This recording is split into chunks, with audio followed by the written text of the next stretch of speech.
2025년 6월 30일 3년후 연구소 비트코인 시장 분석입니다. 주말 사이에 또 여러 가지 일들이 진행이 됐습니다. 일단 캐나다가 도입하려고 했었던 디지털 서비스세를 포기하기로 했죠. 지난주 금요일 장 마감 때쯤에 트럼프가 미국은 이제 캐나다와 더 이상의 관세 협상을 못할 것 같다. 이런 말도 안 되는 세금을 도입하려고 한다. 이렇게 지금 비판을 했는데, 그래서 캐나다가 갑자기 도입하려고 했었던 멀쩡한 세금을 포기를 했습니다. 이런 부분들이 사실 과거와 달리 조금씩 미국의 어떤 이 관세 윽박 지르기가 좀 먹혀드는 그런 모습이죠. 아마 이번 주에는 트럼프가 SNS에 이런 자랑을 하는, 엄청 많이 올리는 그런 주가 되지 않을까 하는 생각이 듭니다.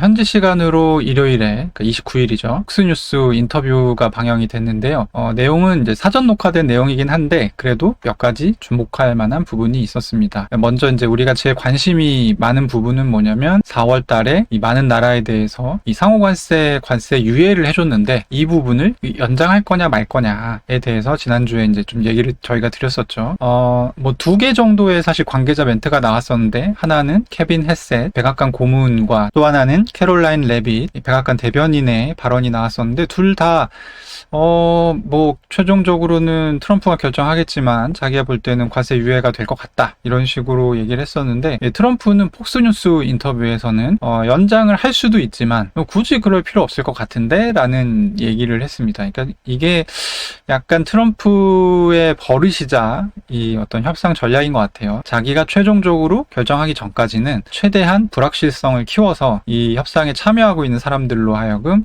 굉장히 불안감을 느끼게 하는 그런 전략이죠. 그래서 자기는 관세를 각 나라에 서신으로 통보하는 것을 아직도 가장 선호하고, 그런 방식을, 그리고 각국에 굉장히 구체적인 관세를 서한으로 통보할 만한 준비가 되어 있다. 그리고 미국 안에서 지금 관세 소송이 진행 중이잖아요. 이게 트럼프가 과도한 이 권력을 행사하고 있다라는 이제 소송이 들어가서 그 법원에서 이제 그 소송에 대해 재판을 진행하고 있는데, 거기에 대해서도 만약의 경우를 대비한 이 대안책들을 내가 다 마련해 놨다, 이렇게 또 얘기를 했습니다. 그래서 다시 한번 관세 국면이 오는 것은 너무 명확해 보이는데, 그게 언제 어떤 방식으로 올지, 그리고 지난주 같은 경우는 미국 시장이 나스닥이랑 S&P 500 같은 경우는 신고점을 또 기록을 했습니다. 그래서 이렇게 강력한 상태의 미국 시장이 또 관세의 어떤 충격에 그다지 반응 안 할 가능성도 저는 있어 보이거든요. 그렇게 될 경우에는 비트코인도 중간에서 이렇게 눈치 보다가 어떻게 이제 입장을 정하겠죠. 그래서 그런 부분들, 그러니까 불확실성이 여전히 크다라는 부분들을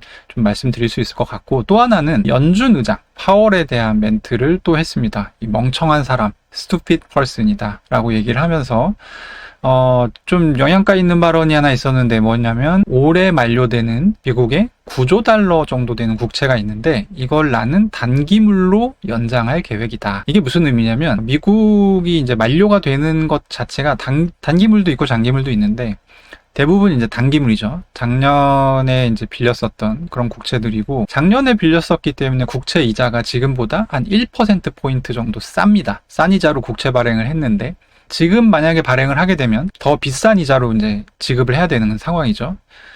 그렇기 때문에 사실 이 발언의 의미 자체는, 올해 만료되는 국채가 9조 달러인데 나는 올해 안에 1%포인트 정도의 적어도 국채 금리 하락 효과를 만들어낼 생각이다 정도로 이해가 됩니다. 뭐 그러려면은 금리 인하를 해야겠죠. 가장 쉬운 방법은 금리 인하를 하는 것인데, 일단 뭐 말 그대로 연준의 구성원의 압력을 가해서 금리를 내리는 방법이 또 있을 거고, 또 하나는 SLR 규제 완화나 스테이블 코인 법안 통과를 좀 더 빠르게 추진을 하는 방식으로 더 많은 사람들로 하여금 국채를 사게끔 하면 금리 자체는 이제 내려갈 수밖에 없죠.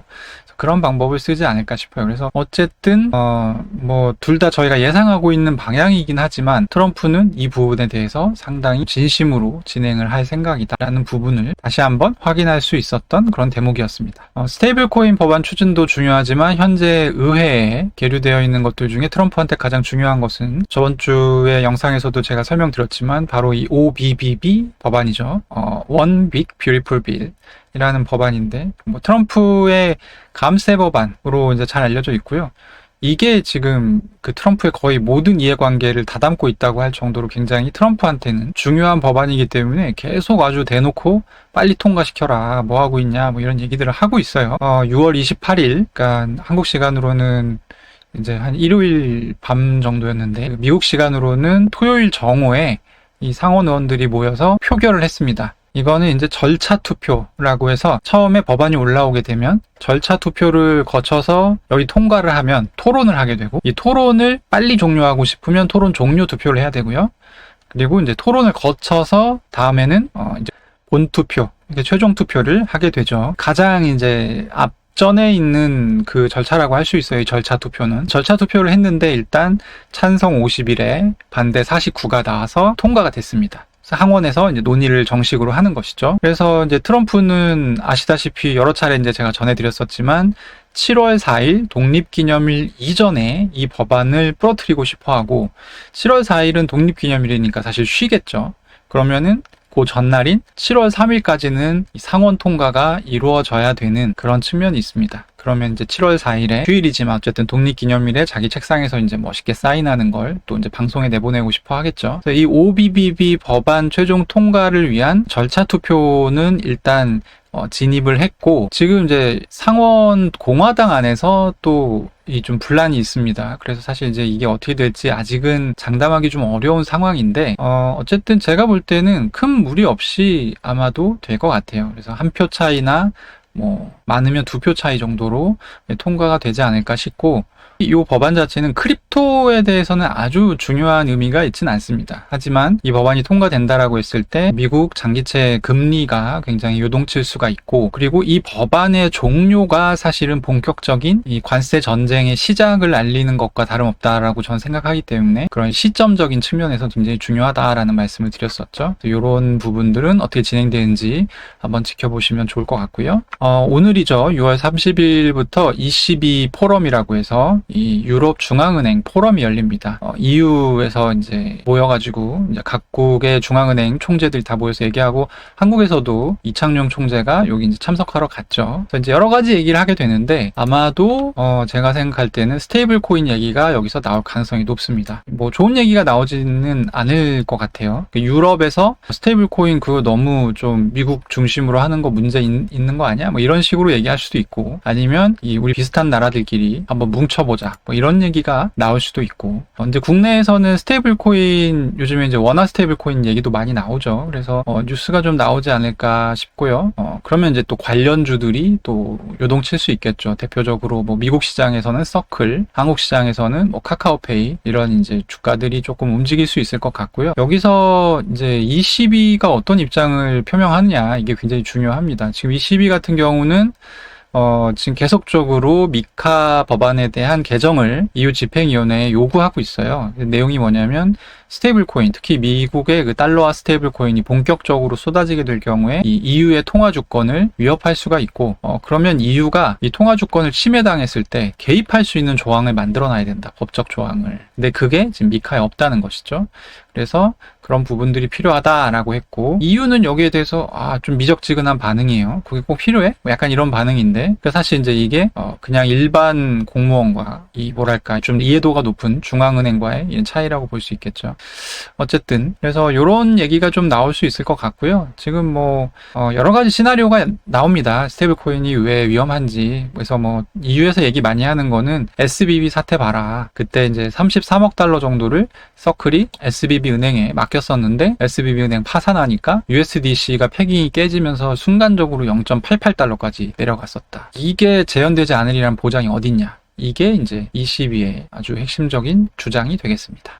이제 중동 이슈인데요. 중동에서 흥미로운 기사가 나왔습니다. 이 기사는 중동의 이제 유명한 매체죠. 알자지라의 이 기사인데요. IAEA 국제 원자력 기구 치프가 이제 공개 발언을 했는데, 이란에 핵물질이 아직 남아 있고 수개월 내에 마음 먹으면 우라늄 농축해서 핵폭탄으로 만들 수 있다. 뭐 요런 이제 얘기를 했습니다.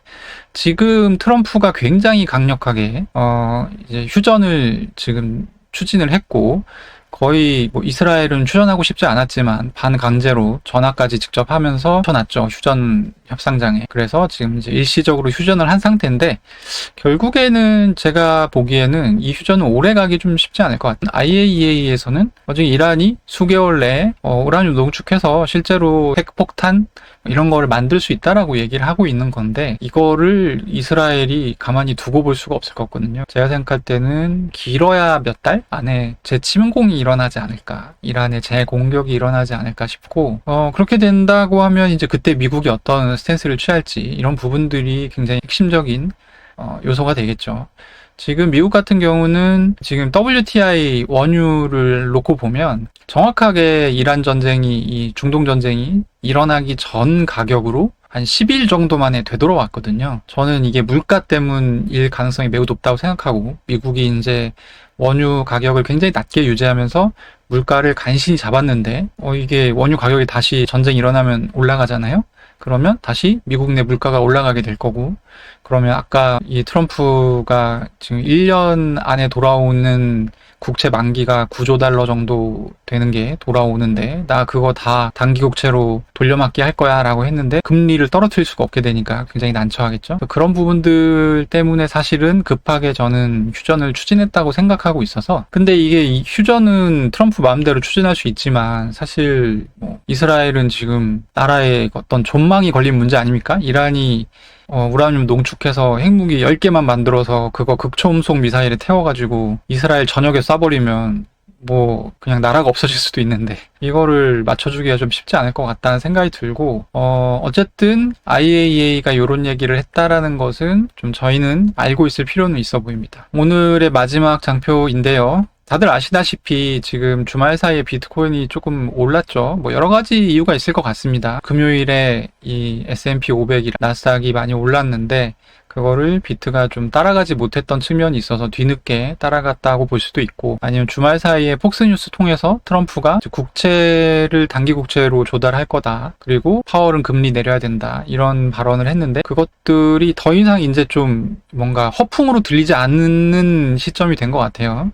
진짜로 이거 갈아버릴 수도 있겠는데? 라는 생각이 저는 사실 이번 주부터 들기 시작했는데 어쨌든 그래서 이제 가격이 지금 비트코인 같은 경우는 한 10만 8천 달러 이상으로 거의 10만 9천 달러 가까이 육박했다가 지금 조금 조정을 받은 상태죠. 근데 이제 저희가 좀 알아야 되는 부분이 있어서 공유를 하려고 합니다. 요게 초록색은 비트코인 가격이고요. 요 오른쪽 초록색은 이더리움의 가격입니다. 그리고 이 왼쪽의 파란색은 1000비트에서 10,000비트를 보유한 일종의 이제 고래 지갑들이죠. 보시면 요게 이제 23일부터 그러니까 한 일주일 전부터 요 1000비트에서 10,000비트를 보유한 꽤 그래도 가지고 있는 고래들이 물량을 줄이고 있습니다. 이렇게 물량을 서서히 줄이고 있죠. 근데 그 기간에 가격은 올랐어요. 왜?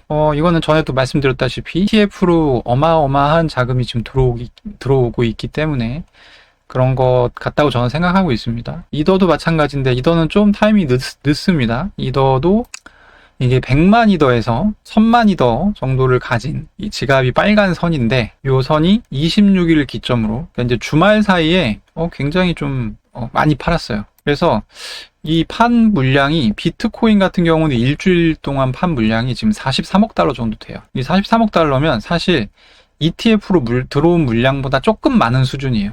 우리는 ETF로 막 돈 들어온다 막 이게 엄청 좋아하고 있었지만 고래들이 그만큼 팔았습니다. 이거 같은 경우도 지금 이더리움 줄어든 게 한 26억 달러 정도 되는 물량이에요. 그래서 제가 볼 때는 지금 손바뀜이 좀 일어나고 있는데 누구랑 누구 사이에 손바뀜이냐면 비트코인 전통 고래, 이더리움 전통 고래와 어떤 신규 고래 이런 어떤 ETF 레거시 친구들 사이에 이제 서로 비트코인, 이더리움 주고받는 손바뀜이 일어나고 있고 제 경험상 올해에 이런 손바뀜이 있고 나서는 항상 위로 튀든지 아래로 내려가든지 했습니다. 그래서 약간 변동성에 대비해야 되는 그런 상황이 아닌가 하는 생각이 일단 들고 뭐 별일 없이 지나가면 뭐 저는 다행이라고 생각하는데 어쨌든 그리고 이제 지금 비트코인 같은 경우는 사실 좀 가격이 높은 수준이죠. 거의 전고점 지금 4%만 더 오르면 전고점 갱신인데 그런 상황이기 때문에 어쨌든 이런 상황 알아두시고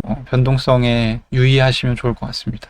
대응 잘 하시고 그러시면 좋지 않을까라고 생각합니다. 오늘 전달드릴 내용은 여기까지입니다. 3년후 연구소 구독과 좋아요 그리고 많은 관심 부탁드립니다. 감사합니다.